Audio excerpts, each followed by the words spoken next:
अस्सलाम वालेकुम। इमरान खान वीलाग में खुश आमदीद। आज हमने बात करनी है पीटीआई के ऊपर। पीटीआई ने यूरोपियन कंट्रीज़ और अमेरिका से मुतालबा कर दिया है। पीटीआई ने यूरोपियन कंट्रीज़ में जो भी मुल्क आते हैं और अमेरिका से मुतालबा कर दिया है जो ताज़ा जो पाकिस्तान में जो इलेक्शन हुए हैं उनके ऊपर, ताकि पाकिस्तान गवर्नमेंट के ऊपर प्रेशर डालें वो।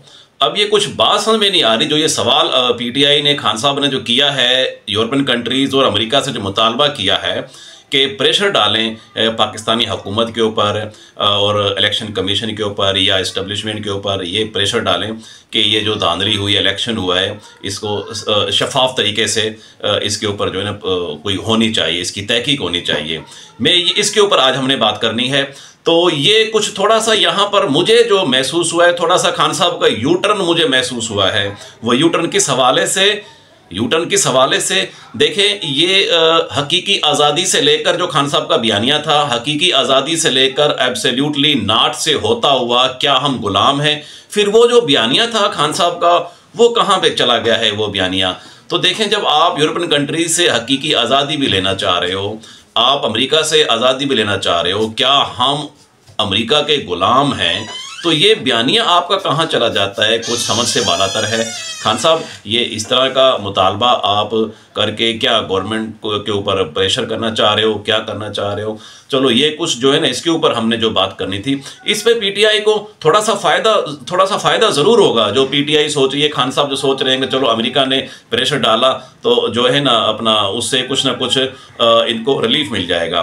पर मैं ये बता दूं, जो पाकिस्तान के अंदर, जो मुल्क के अंदर जो वोटर सपोर्टर है खान साहब का, पीटीआई का, वो इस बयानिए के ऊपर ही वोटर है, जिन्होंने वोट दिया है, जिन्होंने मैंडेट दिया है खान साहब को।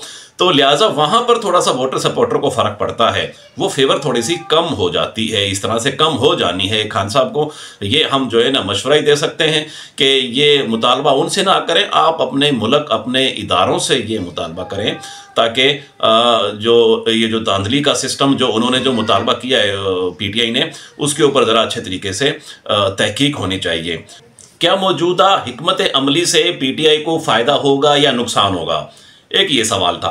दूसरे सवाल के ऊपर हम रोशनी डालते हैं कि मौजूदा जो हिकमत अमली है गवर्नमेंट की, उससे पीटीआई को फ़ायदा होना या नुकसान होना है।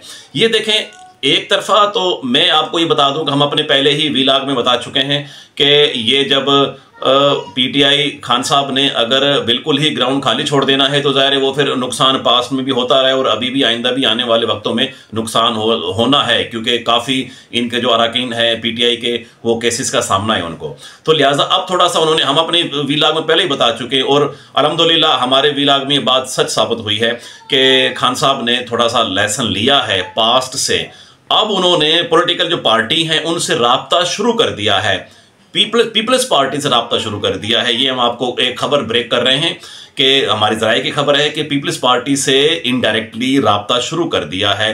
तभी तो बिलावल भुट्टो जरदारी ने एक बयान दिया है आके कि ये जो खान साहब का मैंडेट है, उसी का जो है ना मैंडेट उसके पास मिला हुआ है कौमी असम्बली का, तो लिहाजा उसको पहले गवर्नमेंट बनानी चाहिए। ये बिलावल भुट्टो जरदारी का बयान आया हुआ है। देखें, यहाँ पर इस बयान से क्या हम निकाल सकते हैं, क्या तशरीह इसकी? तशरीह यही है इसकी कि थोड़ा सा इनडायरेक्टली इनकी पीटीआई का, खान साहब का पीपल्स पार्टी से बातचीत इनकी शुरू हुई है। अच्छा, उसके बाद इनकी मौलाना फजलुर रहमान के साथ भी बातचीत शुरू हुई है। देखें, अपनी तमाम स्पीचों में तमाम वोटर सपोर्टर को जो खान साहब जो एक डायरेक्शन देते थे, एड्रेस करते थे, उसमें यानी कि उस बिल्कुल ही उनके ऐसे अल्फाज होते थे, ठीक है, वो ऐसे अल्फाज नहीं होने चाहिए, एक उम्र का तकाजा भी है, मौलाना फजलुर रहमान और ज़ाहिर एक लीडर है। तो बहरहाल ये छोटी छोटी पार्टियों से और साथ में पीपल्स पार्टी के साथ भी उन्होंने ये बातचीत शुरू कर दी है। इसका खान साहब को देखो एक ये फ़ायदा ज़रूर होगा कि पॉलिटिकल पार्टीज़ का जो टेम्परेचर है वो लूज़ हो जाएगा, डाउन हो जाएगा टेम्परेचर। यानी कि जो नून लीग और पीपल्स पार्टी और एमक्यूएम की जो आपस में जो इनकी जो मुशावरत चल रही है, जो पॉलिटिकल पावर के हिसाब से डिस्ट्रीब्यूशन चल रही है, कौन कौन सी सीटें किसको मिलनी है, कौन सी वजारतें किसको मिलनी है, तो उस हवाले से इनकी थिंकिंग को ज़रा थोड़ा सा, इनका टेम्परेचर, जो पॉलिटिकल पावर जो टेम्परेचर है वो लूज़ होता है, वो डिक्रीज़ होना शुरू हो जाता है। इससे लिहाजा फिर पीटीआई की हिकमत अमली ये है कि थोड़ा सा उनको फ़ायदा हो जाएगा, उनको टाइम मिल जाएगा। पर यहाँ पर खान साहब ने थोड़ी सी देर कर दी है पीपल्स पार्टी से रब्ता करने में। ये पार्टी से रब्ता पहले कर लेना चाहिए था, ताकि दूसरी जो नून लीग जो पार्टी है उनको पॉलिटिकल पावर आने के लिए उनका टेम्परेचर जल्दी लूज हो जाए, ताकि उनको कम से कम उनको सीटें मिलें। मौजूदा हिकमत अमली जो पीटीआई के है उसके ऊपर हम लोग जो है ना ये थोड़ा सा बयान कर चुके हैं, वजाहत कर चुके हैं। इसमें पीटीआई ने एक ये अच्छा किया है, खान साहब ने एक टीम बना दी है, तो के जो कि इलेक्शन कमीशन की तरफ उनकी जो वकला की जो टीम है, कानूनी माहिरीन जो है वो उनके साथ राब्ते में है इलेक्शन कमीशन के साथ, कि ये जो धांधली जो हुई है, जो मैंडेट जो चुराया गया है पीटीआई का, ताकि उसको किसी न किसी एक साइड पे लगाया जाए, उसके एक नतीजे तक पहुंचा जाए। दूसरी टीम जो है उनकी, दूसरी तरफ उन्होंने ये जो मुतालबा रखा है अमेरिका के साथ, यूरोपियन कंट्रीज़ के साथ, ताकि गवर्नमेंट पे प्रेशराइज किया जाए गवर्नमेंट को, ताकि ये कम से कम धांधली हो और कम से कम इनके परेशानी कम मिले, कम से कम पीटीआई को कुछ ना कुछ रिलीफ मिले इनको। तीसरी तरफ उन्होंने जो एक सिस्टम किया है, पार्टियों से, सियासी पार्टियों से इन्होंने बातचीत शुरू कर दी है इनडायरेक्टली।